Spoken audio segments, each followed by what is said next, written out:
Adapun ancaman suhu panas di Italia kali ini terbukti cukup fatal setelah sebelumnya di awal Juli lalu surat kabar Messaggero melaporkan sedikitnya 7 orang tewas.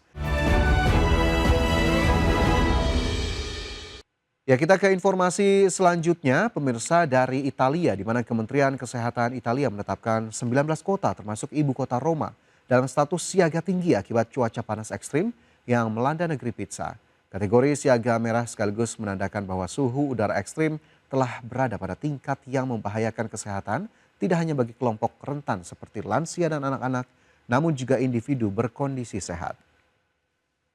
Berdasarkan buletin harian kementerian, peringatan siaga merah juga berlaku sejumlah kota, antara lain Bologna, Bolzano, Brescia, Cagliari, Campobasso, Civitavecchia, Florence, Frosinone, Latina, Milan, Naples, Perugia, Pescara, Rieti, Turin, Venesia, Verona, dan Viterbo.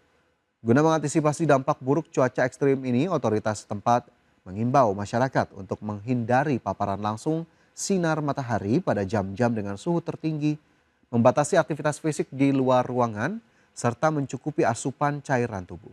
Adapun ancaman suhu panas di Italia kali ini terbukti cukup fatal setelah sebelumnya di awal Juli lalu surat kabar Messaggero melaporkan sedikitnya 7 orang tewas hanya dalam kurun waktu 4 hari di sejumlah kawasan pantai dan resor di Italia akibat diterjang gelombang panas berkepanjangan.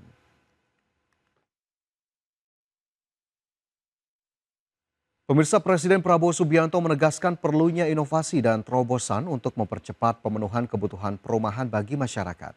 Presiden meminta kerjasama Kementerian Perumahan dan Kawasan Permukiman, pengembang, perbankan, serta sektor swasta untuk segera memenuhi kebutuhan hunian rumah bagi masyarakat. Kebutuhan hunian yang layak masih sangat besar sehingga diperlukan upaya yang lebih cepat dan masif. Presiden Prabowo saat meresmikan akad massal 62.000 unit kredit pemilikan rumah subsidi dan kredit usaha rakyat perumahan senilai 880 miliar rupiah di Kabupaten Batang, Jawa Tengah menekankan pentingnya sinergi dalam percepatan pemenuhan kebutuhan hunian bagi masyarakat. Presiden menegaskan bahwa percepatan penyediaan rumah membutuhkan kolaborasi seluruh unsur, di mana kerjasama tersebut mencerminkan semangat Indonesia Incorporated, yakni pihak yang besar membantu yang kecil agar dapat terus bekerja dan produktif. Akad massal 62.000 unit KPR rumah bersubsidi yang digelar secara serentak di 165 titik tersebar di 372 kabupaten kota di 36 provinsi seluruh Indonesia. Adalah kehormatan dan kebahagiaan bagi saya untuk hadir dalam acara ini. Saya terutama bangga dan bahagia bahwa kita sebagai pemerintah dapat memberi kebahagiaan kepada 22.000 keluarga warga negara kita. Saudara-saudara, kita menghendaki seluruh warga Indonesia bisa punya. Pemirsa, pemerintah mengarahkan kawasan transmigrasi menjadi pusat-pusat pertumbuhan ekonomi baru. Untuk mempercepat pengembangan kawasan tersebut, pemerintah melibatkan kalangan akademisi dari perguruan tinggi di berbagai daerah. Menteri Koordinator Bidang Infrastruktur dan Pembangunan Kewilayahan Agus Harimurti Yudhoyono mengatakan pemerintah mengarahkan kawasan transmigrasi menjadi pusat-pusat pertumbuhan ekonomi baru yang mampu menarik investasi serta menciptakan pembangunan berkelanjutan. Menurut AHY, perubahan paradigma tersebut menjadi bagian dari transformasi program transmigrasi agar setiap kawasan berkembang sesuai potensi lokalnya dan mampu meningkatkan kesejahteraan masyarakat. Kita ingin memetakan potensi wilayah. Misalnya di suatu daerah punya potensi pertanian atau perkebunan. Mungkin di daerah yang lain potensinya adalah pariwisata, ekonomi kreatif. Di tempat yang lain industri, hilirisasi dan lain-lain. Jadi itu semua bisa kita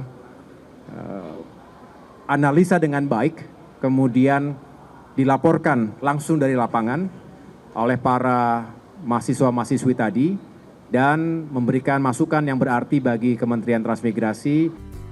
AHY mengatakan Indonesia memiliki 154 kawasan transmigrasi yang tersebar di berbagai daerah dengan karakteristik dan tingkat perkembangan yang berbeda.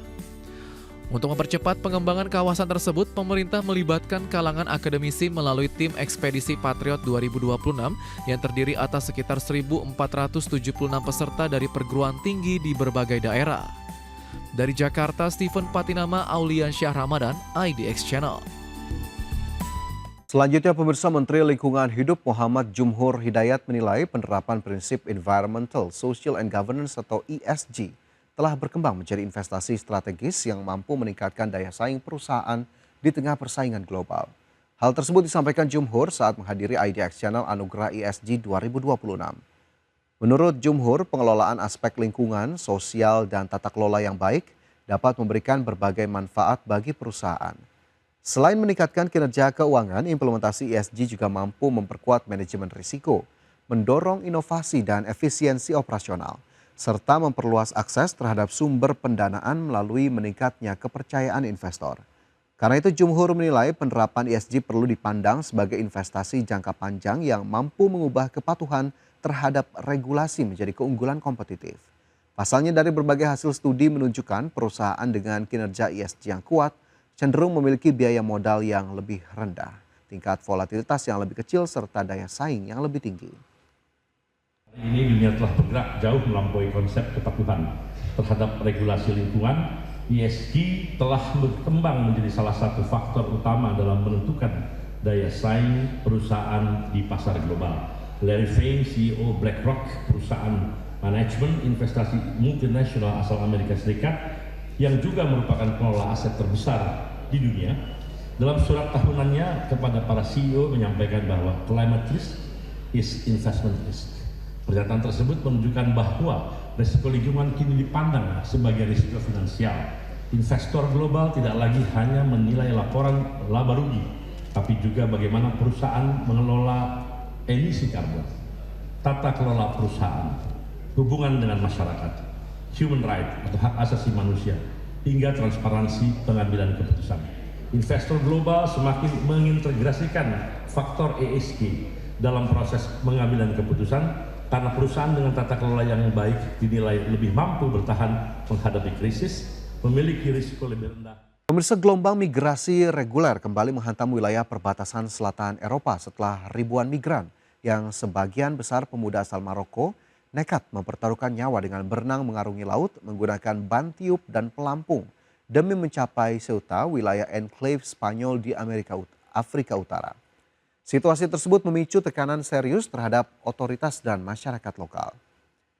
Presiden pemerintahan Ceuta, Juan Cesar Vivas, menyatakan bahwa eskalasi kedatangan migran ini telah melampaui kapasitas sumber daya wilayah yang dipimpinnya. Oleh karena itu dirinya mendesak pemerintah pusat di Madrid untuk segera mengambil langkah intervensi guna mengatasi krisis kemanusiaan dan keamanan yang tengah berlangsung. Rekaman visual yang beredar menunjukkan sekitar 2.000 hingga 3.000 migran berenang beramai-ramai menuju pesisir Ceuta, sementara sebagian lainnya tampak berlari menerobos gerbang pagar perbatasan. Sebagai informasi, Ceuta yang terletak di pesisir utara Maroko dan terpisah dari daratan utama Spanyol oleh Selat Gibraltar, sejak lama menjadi salah satu titik lintasan utama bagi para pencari suaka yang berupaya masuk ke Uni Eropa. Kedua wilayah enklave Spanyol di Afrika Utara yakni Ceuta dan Melilla merupakan satu-satunya perbatasan darat antara Uni Eropa dan benua Afrika.